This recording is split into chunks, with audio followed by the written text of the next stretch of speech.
கர்த்தருக்குள் பிரியமானவர்களே, செப்டம்பர் 1 இன்றைய பனித்துளிகளின் தலைப்பானது சின்ன சின்ன தீர்மானங்கள். வசனம் சங்கீதம் 17வது அதிகாரம் 3வது வசனம்.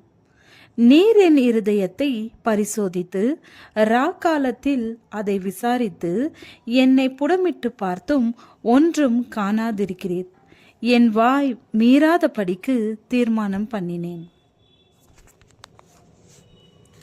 1892 ஆண்டு உலக குத்துச்சண்டை சாம்பியன் ஜான் சலிவனை எதிர்த்து ஜிம்மி என்று அழைக்கப்பட்ட ஜேம்ஸ் கார்பெட் என்று வளர்ந்து வரும் குத்துச்சண்டை வீரன் போட்டியிட்டான். ஜான் சலிவன் அனுபவமிக்க யாவருக்கும் சிம்ம சொற்பனமாக விளங்கின குத்துச்சண்டை வீரன். ஜிம்மியோ அனுபவம் குறைந்த இளம் வீரன். இருவருக்கும் இடையே போட்டி துவங்கி 21 சுற்றுக்கள் தொடர்ந்து இறுதியில் ஜேம்ஸ் கார்பெட் ஜான் சலிவனை நாக் அவுட் முறையில் வெற்றி பெற்றான். பத்திரிகையாளர்கள் இந்த வெற்றிக்கு நீங்கள் பயன்படுத்தின நுணுக்கம் என்ன என்று ஜிம்மியிடம் கேட்டதற்கு, ஒவ்வொரு சுற்றின் போதும் நான் இன்னும் ஒரு சுற்று தாக்கு பிடிப்பேன் என்று மனதில் தீர்மானித்து கொண்டேன். மேலும் நான் எதிராளியை வீழ்த்தி கிரீடத்தை பெறுவதற்காக போராடவில்லை.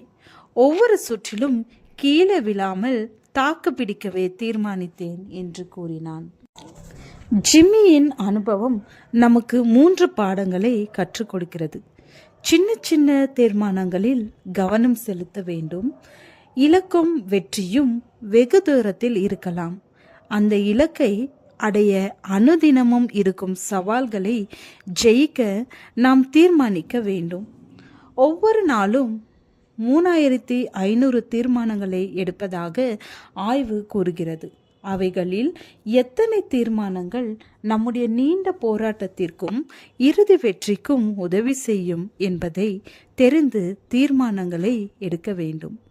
வேதம் வாசிப்பது, ஜெபிப்பது போன்ற தீர்மானங்கள் அனுதினமும் எடுக்க வேண்டும்.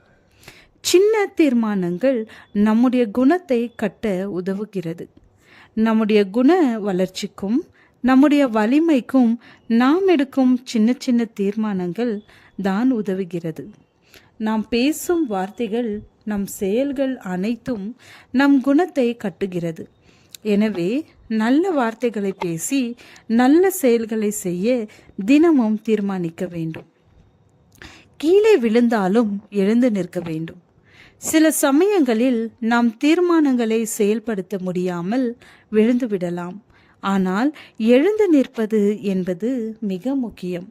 சோர்ந்து படுத்துவிடக்கூடாது. எழுந்து நின்றால் தான் நமக்கு வெற்றி கிடைக்கும். எழுந்து நிற்பதற்கு மன வலிமை தேவை. அதே நேரத்தில் எழுந்து நிற்பதால் தான் மன வலிமை அதிகரிக்கும். நீதிமான் 7 தரம் விழுந்தாலும் திரும்பவும் எழுந்திருப்பான்.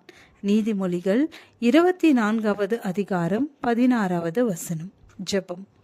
அன்புள்ள பிதாவே, சின்ன தீர்மானங்கள் மூலம் பெரிய தீர்மானங்களை நிறைவேற்ற உதவி செய்யும். ஆமென்.